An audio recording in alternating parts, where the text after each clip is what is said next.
നമുക്ക് പൈനാപ്പിൾ ഇതുപോലെ നല്ല ഉപ്പും മുളകും ഒക്കെ തേച്ചങ്ങ് കഴിച്ചാൽ സ്വർഗം കാണും. അടിപൊളിയാണ്. അപ്പം നമുക്ക് എങ്ങനെയാണെന്ന് നോക്കാം. അപ്പം ഇതാ നമ്മളിതാ കൈതച്ചക്ക എടുത്തിട്ടുണ്ട്. നമ്മളിവിടെ ഇങ്ങനെ കൈതച്ചക്ക എന്നാട്ടോ പറയുന്നത്. എന്നിട്ട് ഇതാ നമ്മളതിൻ്റെ താഴ്ഭാഗവും മോൾഭാഗവും ഒക്കെ നമ്മൾ മുറിച്ച് കളഞ്ഞിട്ടുണ്ട്. ഇനി ഇതിൻ്റെ തൊലിയെല്ലാം നമുക്ക് കളയണം. ഇങ്ങനെ മുള്ളു പോലിരിക്കുന്ന സംഭവം ഉണ്ടല്ലോ, അതെല്ലാം നമുക്കിതുപോലെ കളഞ്ഞെടുക്കാം. പിന്നെ നമ്മുടെ യൂട്യൂബ് ചാനൽ ആരെങ്കിലും ആദ്യമായിട്ട് കാണുന്നുണ്ടെങ്കിൽ സബ്സ്ക്രൈബ് ചെയ്യാൻ മറക്കരുതേ. അപ്പോൾ ഇതാ നമ്മളെല്ലാ തൊലിയൊക്കെ ഇങ്ങനെ കളയണം. ഞാൻ എന്തൊക്കെയല്ലേ പറയുന്നത്. ഞാൻ വീഡിയോ എഡിറ്റ് ചെയ്യാൻ വേണ്ടി നോക്കി, പക്ഷേ ചീറ്റിപ്പോയി, കിട്ടിയില്ല. എന്നാലും സാരമില്ല.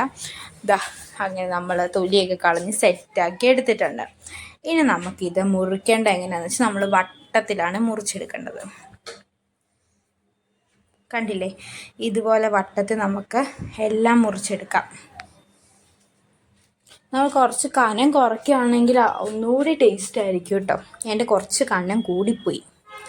അപ്പോൾ ഇതാ എല്ലാം അരിഞ്ഞ് നമ്മൾ എടുത്തിട്ടുണ്ട്. കണ്ടില്ലേ, ഇതുപോലെ എല്ലാം നമ്മൾ സെറ്റാക്കിയിട്ടുണ്ട്. ഇനി നമുക്കിതിനകത്തോട്ട് മസാലകൾ വേണം.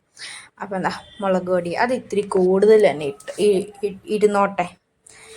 നമ്മളിത് 2 സ്പൂൺ മുളക് പൊടിയാണ് ഇട്ട് കൊടുക്കുന്നത്. പിന്നെ ഇതിനകത്തോട്ട് ഉപ്പ് നമ്മുടെ പാകത്തിന് മതി. നല്ല മധുരമുള്ള പൈനാപ്പിളാട്ടോ. അപ്പോൾ നമ്മളിത് ഉപ്പ് ഇട്ട് കൊടുത്തിട്ടുണ്ട്. പിന്നെ പുളിക്ക് വേണ്ടി കുറച്ച് വിനാഗിരിയും കൂടെ ഒഴിച്ച് കൊടുത്തിട്ടുണ്ട്. ഓപ്ഷണലാണ്, വിനാഗിരി വേണമെങ്കിൽ ഒഴിച്ചാൽ മതി. പുളി ഉണ്ടെങ്കിൽ ഒഴിക്കാത്തതായിരിക്കും നല്ലത്. അപ്പം എന്താ, ഞാൻ ഇതും കൂടി വെച്ച് നന്നായിട്ട് ഇത് മിക്സ് ചെയ്തെടുക്കാൻ പോവാണ്.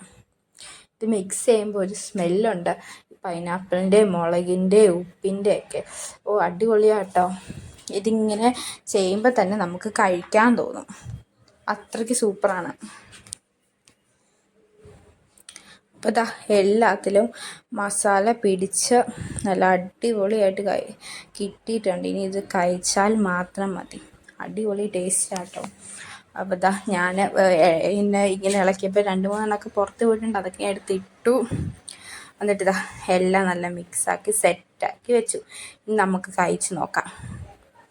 അടിപൊളിയായിട്ട് കഴിക്കാൻ വേണ്ടി സൂപ്പർ, ഒന്നും പറയാനില്ല. അപ്പം ഇത് എല്ലാവരും കഴിക്കുന്നതാണല്ലോ അല്ലേ. അപ്പം ഇന്നത്തേക്ക് ഇത്രയേ ഉള്ളൂ. അപ്പോൾ ഓക്കെ, ബൈ.